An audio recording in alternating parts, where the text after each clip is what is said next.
안녕하세요. 부동산 기초 권리 분석 시간입니다. 자, 이 시간은 물건과 채권에 대해서 설명하도록 하겠습니다. 물건과 채권의 성격과 효력은 여러 가지가 있는데요.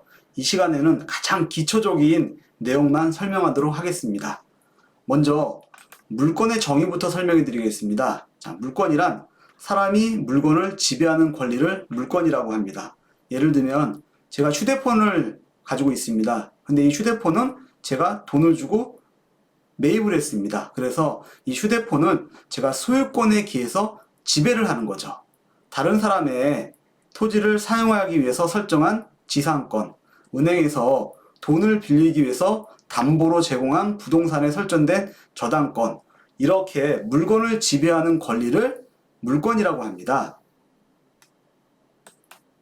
자, 물건은 임의로 창설하지 못합니다. 민법 185조 물건은 법률 또는 간수법에 의하는 외에는 임의로 창설하지 못한다는 물건 법정주의 때문인데요. 그래서 점유를 함으로써 인정되는 점유권, 완전 물건이라고 하는 소유권, 다른 사람의 물건을 사용 수익할 수 있는 용의권으로 지상권, 지역권, 전세권, 채권을 변제하지 않으면 경매 등으로 환가시켜서 채권을 충족하게 하겠다는 담보물권으로 질권, 유치권, 저당권이 있습니다. 물건의 효력에 대해서 말씀드리겠습니다. 물건은 여러 가지 효력이 있는데요. 그 중에 경매와 가장 밀접된 것은 물건 간 우선적 효력입니다. 시간에서 앞선 물건이 권리도 우선한다. 이건 보통 우리가 알고 있는 우선변제권이라고 합니다. 예를 들면 1억의 1번 저당권, 2억의 2번 저당권이 있습니다. 여기 나오는 1번, 2번 저당권 모두 물건으로 우선변제권은 있습니다. 근데 우선변제권이라는 하는 것은 자기보다 늦은 후순위 권리자들에 대해서 주장할 수 있는 거지 자기보다 앞선 권리자들에 대해서는 주장할 수가 없습니다.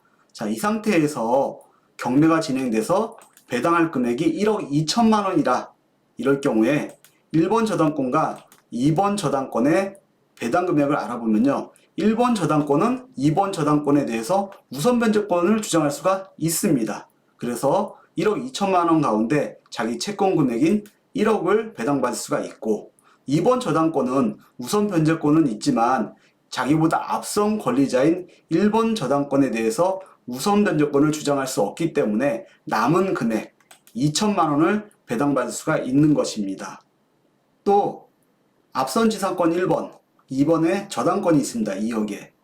이 지상권은 권리입니다. 돈을 달라고 한 게 아니라 남의 토지를 사용 수익할 수 있는 권리를 주장하는 거죠. 배당할 금액이 1억이다 그러면은 금전채권인 2번 저당권은 1억을 배당받고 1번 지상권은 낙찰자가 인수해야 하는 겁니다. 이 인수되는 지상권에 대해서는 추후 지상권 권리 분석을 통해서 다시 설명을 드리도록 하겠습니다. 물건의 변동은 공시에 의합니다. 부동산은 등기사항증명서, 등기부등본에 의해서고요. 동사는 점유를 함으로써 집합수목과 미분리가시는 명인 방법으로 물건의 변동을 공시합니다. 등기사항증명서, 등기부등본의 공신력에 대해서인데요.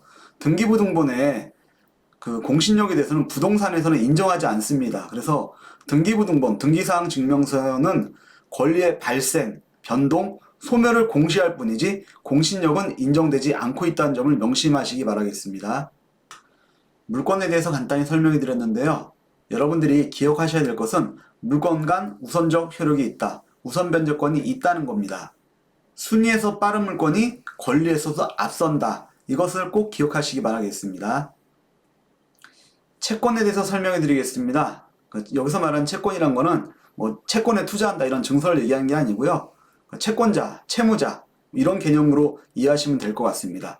채권의 정의는 이렇습니다. 특정인이 채권자가 특정인, 채무자에게 특정한 행위를 청구할 수 있는 권리입니다. 계약의 자유를 원칙으로 한 임의규정으로 자기 행동에 대한 책임은 자기가 진다는 사적 자치의 원칙에 의한 것으로 예를 들면 부동산 매매 계약을 했어요. 그러면 사는 매수인은 매매 대금을 지급할 의무가 있고 소유권 이전을 요구할 권리가 있는 거죠. 반대로 파는 매도인은 소유권을 이전해줄 의무와 매매 대금의 지급을 요구할 권리가 있는 것과 같은 겁니다. 채권의 발생과 전개에 대해서 설명해 드리면요. 계약을 맺으면요. 채권과 채무가 발생을 합니다. 이 계약이 이행됐어요. 목적 달성하죠? 그러면은 채권 채무도 소멸을 하게 되는 겁니다.